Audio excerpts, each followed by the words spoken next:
So what they use? They use they reuse or reassign or recycle the IP address. Suppose a customer is working on a IP address and he log out. After that, another customer immediately log in, and that IP address which is used by the previous customer is now assigned to the present customer. So it seems that there is no violation of access control, but here is the violation of access control is that there are certain caches which is already present, and those caches are known as the DNS caches. So what site that the previous user was visited, and even some transactions are stored in the DNS cache. So any person who has a reusable IP address may access that data, and that is a violation of access control. And it is same like that in the LAN, the ERP address get changed, but it is not get cleared in the ERP tables and caches.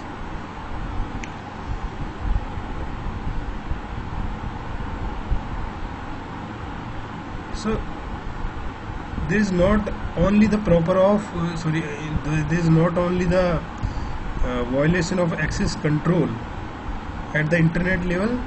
There may be chances that at the cloud internal networking topology there may be a violation. So what is this point says? However, the issue of the non-edged IP address and unauthorized network access to the resources does not apply only to the routable IP address. Means it is not only applied to the routable IP address. The issue also applies to the cloud provider internal network for the customer use, and the assignment of non-routable IP address. Although your resources may not be directly reachable from the internet for management purposes, your resources must be accessible within the cloud provider's network via private address. Other customer of your cloud provider may not be well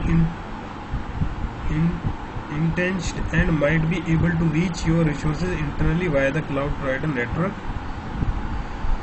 As reported in the Washington Post, AWS has the problem with the abuse of its resources affecting the public and the customer.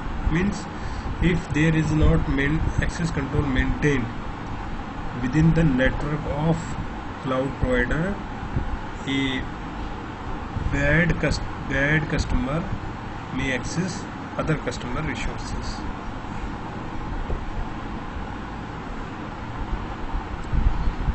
There must be a ensurety of the availability of internet facing resources.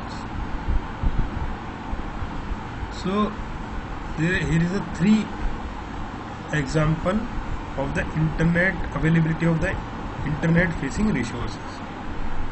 First is the BGP prefix hijacking. That is the BGP prefix hijacking. The falsification of the network layer reachability informations. Provides a good example of this third risk factor. Prefix hijacking involves announcing an autonomous system address space that belongs to someone else without her permission. Such an announcement often occurs because of a configuration mistake, but that misconfiguration may still affect the availability of your cloud-based resources.